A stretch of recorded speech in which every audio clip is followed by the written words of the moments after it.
Purchase voucher है। तो मान लीजिए ABC लिमिटेड से हम कुछ कंप्यूटर खरीदेंगे, तो उसका एंट्री क्या होगा। यहाँ पे आप ले लीजिए ABC लिमिटेड परचेज अकाउंट, यहाँ पे एक कंप्यूटर का आइटम क्रिएट कर लीजिए।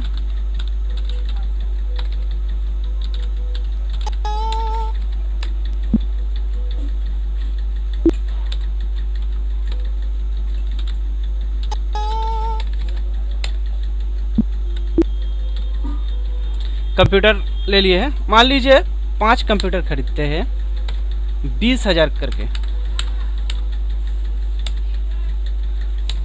तो 5 कंप्यूटर का अमाउंट हो गया 1 लाख। अब इसमें क्या क्या लगेगा, मान लीजिए SGST इसमें लगेगा 10%। अभी तक इसका कोई रेट फिक्स नहीं हुआ है, मैं एक रेट धर के आपको कर रहा हूँ। जब अमेंडमेंट आ जाएगा GST का तब आपको पता चल जाएगा, जिस रेट में होगा आप उसी रेट का इस्तेमाल कर लीजिएगा। मैंने यहाँ पे मान लीजिए सपोज 10% करके यूज़ करते, तो मान लीजिए SGST जो लगेगा उसको भी 10% लगेगा और CGST जो लगेगा उस पर भी 10% लगेगा।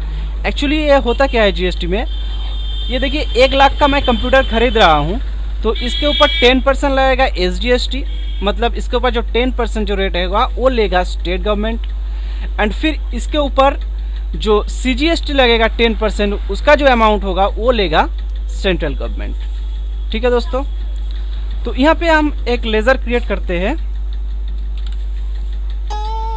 Input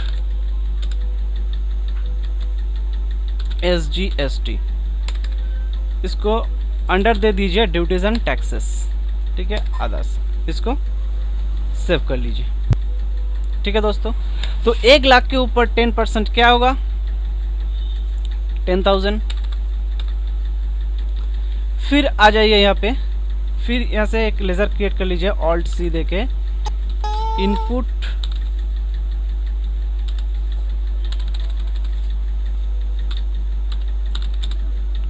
CGST, duties and taxes पे दे दीजिए, अदर्स दे दीजिए, इसको सेव कर लीजिए,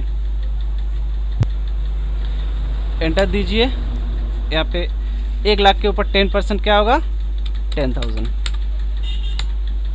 दीजिए, तो टोटल बिल अमाउंट हो गया 1,20,000।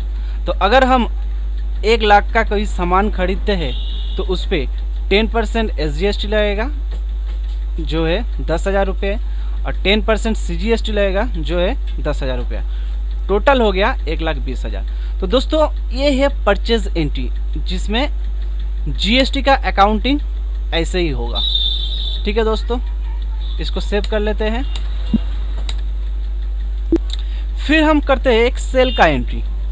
सेल वाउचर में आ जाइए, मान लीजिए मैं राम को माल बेच रहा हूँ, राम, सॉरी यहाँ राम क्रिएट है, सैम लिख देते हैं, सॉरी सैम भी क्रिएट है, राजू लिख देते हैं।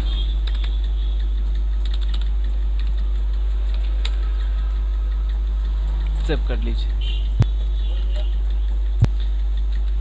यहाँ पे एक सेल का लेज़र क्रिएट कर लीजिए, इसको सेव कर दीजिए। कंप्यूटर ले लीजिए, मान लीजिए इसको 5 ही कंप्यूटर बेच रहे हैं, 25,000, टोटल आ गया 1,25,000। ठीक है दोस्तों, अब इसमें टैक्स क्या लगेगा, सेम तरह का जब अब वैट में यूज़ किए थे, याद है, इनपुट वैट आउटपुट वैट, इसी तरह यहाँ भी एक ही बात है दोस्तों। तो यहाँ पे एक लेज़र क्रिएट कर लीजिए, आउटपुट SGST, इसको ड्यूटीज एंड टैक्सेस पर रख दीजिए। तो 1,25,000 उसका वैल्यू है, तो इसका 10% क्या होगा 12,500, तो यहाँ दे दीजिए 12,500। फिर यहाँ पे एक लेज़र क्रिएट कीजिए, ऑल्ट C देके output CGST, duties and taxes इसको आधा से दे दीजिए, इसको सेव कर दीजिए। इसका भी 10% क्या होगा 12,500। आइए, तो टोटल इसका बिल वैल्यू हो गया 1.5 लाख का। तो ये है दोस्तों सेल का एंट्री विद जीएसटी। दोस्तों हम परचेज एंट्री भी कर लिए हैं, सेल एंट्री भी कर लिया विद जीएसटी के साथ। अब टैक्स का एडजस्टमेंट क्या होगा, हम लोग को गवर्नमेंट को कितना पेमेंट करना पड़ेगा, चलिए देख लेते हैं और उसका एंट्री भी हम सीख लेंगे। बैलेंस शीट पे आ जाइए, ड्यूटीज एंड टैक्सेस पे आ जाइए।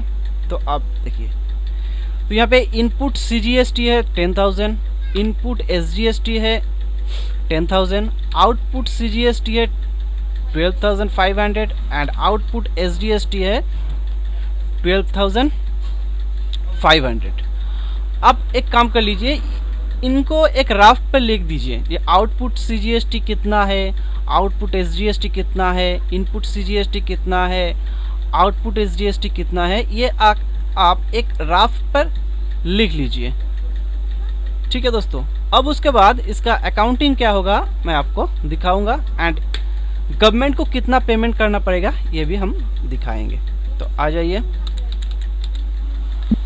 अकाउंटिंग वाउचर पे आ गया है, आप जर्नल वाउचर पे या आप डायरेक्ट पेमेंट भी कर सकते हैं। आप कितना पेमेंट करेंगे, पेमेंट वाउचर पे कर दीजिए। क्या होगा, आउटपुट एसजीएसटी डेबिट कितना था दोस्तों, आप तो नोट कर चुके होंगे, वहाँ था 12,500। फिर इसको डेबिट कर दीजिए। आउटपुट सीजीएसटी कितना था दोस्तों, 12,500। अब क्रेडिट होगा, क्या क्रेडिट होगा, इनपुट एसजीएसटी कितना था दोस्तों 10,000। फिर आ जाएगा इनपुट सीजीएसटी कितना था दोस्तों 10,000। अब यहाँ पे रिमेनिंग बैलेंस जो बचेगा, ये बैंक का लेजर कैट कर लेते हैं। देखिए, तो गवर्नमेंट को कितना पेमेंट करना पड़ेगा, देखिए दोस्तों 5,000। तो 5,000 हम लोगों को गवर्नमेंट को पेमेंट करना पड़ेगा, क्योंकि जब हम माल खरीदे थे कितना टैक्स दिए थे दोस्तों 10,000 सीजीएसटी, 10,000 एसजीएसटी, यानी कि 20,000। और जब माल बेचे थे, सेल किए थे, तब कितना हम टैक्स कलेक्ट किए थे दोस्तों 12,500 एसजीएसटी एंड 12,500 सीजीएसटी। तो इन दोनों को एडजस्टमेंट करके जितना रिमेनिंग बैलेंस होगा तो ये हम गवर्नमेंट को पे कर देंगे। तो कितना है 5,000। तो दोस्तों ये है पूरा जीएसटी का एंट्री, अगर विद इन स्टेट में होगा तो। और आउट ऑफ स्टेट क्या होगा दोस्तों, ये हम अगले वीडियो में आपको बता देंगे। तो दोस्तों अगर इस वीडियो को आपको पसंद हुआ तो ज़रूर लाइक कीजिएगा एंड शेयर कीजिएगा एंड सब्सक्राइब ज़रूर कीजिएगा, क्योंकि मेरा जो जितने भी न्यू वीडियोस है उसका अपडेट आपको मिल जाएगा। So friends, keep smiling, keep learning and keep growing.